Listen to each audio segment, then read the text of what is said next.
வாழ்க வையகம், வாழ்க வளமுடன். மகா சிவராத்திரி முடிந்தது என்றால் உத்தராயண காலம் ஆரம்பம். உத்தராயண காலம் ஆரம்பமான உடனே உடல் உஷ்ணமாயிடும், பூமியும் உஷ்ணமாயிடும். பூமி உஷ்ணமாயிடுச்சுன்னா உடல் உஷ்ணமாயிடும். இப்போ பூமி உஷ்ணமாயிடுச்சுன்னா அப்போ நம்ம சாப்பிட்றதெல்லாம் எப்படி இருக்கணும்னா கூலா இருக்கும், சில்லுன்னு இருக்கும். இப்போ தட்சிணாயன காலம் ஆரம்பம் ஆயிடுச்சுன்னா பூமி குளிர்ச்சி ஆயிடும். அப்போ நம்ம சாப்பிட்றதெல்லாம் சூடா சாப்பிடணும்.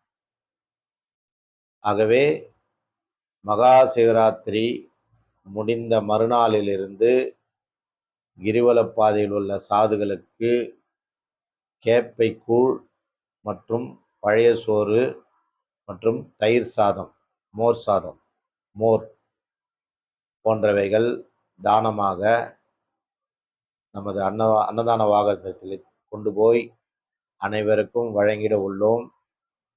சுமார் ஒரு 2000 பேர் இருப்பாங்க சாதுக்கள். தினந்தோறும் கிரிவல பாதையில் இருக்கும் சாதுகளுக்கு இப்பவே 1000 பேருக்கு அன்னதானமும் மூட்டு வலி சூப்பு தைலம் குடிக்க மினரல் வாட்டர் கொடுத்து கொண்டு தான் இருக்கிறோம். இதே மகா சிவராத்திரி மறுநாள் நீர் மோராகவும் கேப்பை கூழாகவும் கம்பு கூழாகவும் பழைய சோறை கரைச்சி அதில் தயிர் ஊற்றி நீராகாரம் மாதிரி கொடுக்கறதுக்கும் தயிர் சாதம் வேணுன்றவங்களுக்கு தயிர் சாதம் கொடுக்கறதுக்கும் எங்களது வழக்கம்.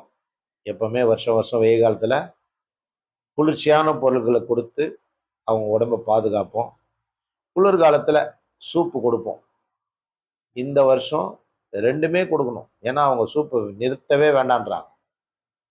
குளிர்காலமாக இருந்தாலும் பரவாயில்ல, வெயில் காலமாக இருந்தாலும் பரவாயில்ல, அது ஆரோக்கிய பானம், அதை நிறுத்த வேணான்றாங்க. ஆகவே ரெண்டுமே சேவை செய்ய எங்களுக்கு நிறைய பொருட்கள் தேவைப்படுகிறது. விறகு, கேழ்வரகு, நொய், ஊறுகாய், தயிர், இன்னும் நிறைய வட்டாக்கள் தேவைப்படுகிறது, நிறைய பொருள் தேவைப்படுகிறது. இந்த காணொலியை பார்க்குறவங்க அலுமினிய வட்டா 80 லிட்டர் பிடிக்கிற அளவுக்கு ஒரு 2-3 வட்டா வாங்கி கொடுத்தா நல்லா இருக்கும். அதை கொண்டு போகிறதுக்கு ஸ்டீல் மூடி போட்ட ட்ரம்மு ஒரு 4-5 தேவைப்படுது. துடுப்பு தேவைப்படுது காசுறதுக்கு. இது ஆல்ரெடி செஞ்சுன்னு இருக்கோம் நாங்கள் இங்கே. அது ஒரு வேலைக்கு தான் முடியும், இன்னொரு வேலைக்கு செய்யறதுக்கு இதெல்லாம் தேவைப்படுது. இந்த காணொலியை பார்க்குறவங்க பொருளாக வாங்கி கொடுத்தா கூட சரி, ஏற்றுக்கிறோம் நாங்கள்.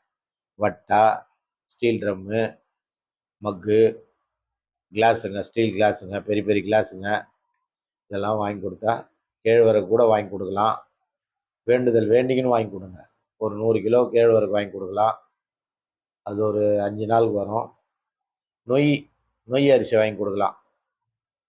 ஒரு ஆளுக்கு ஒரு மூட்டை வாங்கி கொடுத்தா கூட போதும். ஒரு ஊறுகாய் பாட்டில் 5 கிலோ ஊறுகாய் பாட்டில் வாங்கி தரலாம். 250 ml பிடிக்கிற மாதிரி ஸ்டீல் கிளாஸ் வாங்கி தரலாம். ஏதோ ஒரு விதத்தில் இல்லாதவங்களுக்கு உங்களால் முடிஞ்சா இருக்கிறவங்க இந்த சேவையை செய்யலாம்.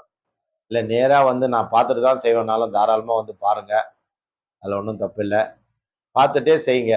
மகா சிவராத்திரி மறுநாள் வாங்க. நாங்கள் எங்கள் வாகனத்தில் கூழ், பழைய சோறை மிக்சியில் அரைச்சி தயிர் ஊற்றி நீராகாரமாக கொண்டு போய் கொடுப்போம். தயிர் சாதம் செஞ்சு ராத்திரியே முன்ன நாளே சாப்பாடு வடித்து வச்சுருவோம். மறுநாள் காலையில் தயிர் ஊற்றி தாளித்து அது தயிர் சாதமாகவும் கொடுப்போம். இது போல் சேவைகள்லாம் செய்கிறதுக்கு தயவு செய்து உங்களால் முடிஞ்ச உதவியை செய்யுங்க. இல்லைன்னா உதவி செய்கிறவங்களுக்கு இந்த வீடியோவை ஷேர் பண்ணுங்கள். இல்லை நான் பார்த்துட்டு தான் செய்வேன்னு சொன்னாலும் நேரில் கூட வாங்க, ஒன்றும் தப்பு இல்லை. பாருங்கள், பார்த்துட்டே செய்யுங்க. நன்றி. வாழ்க வளமுடன்.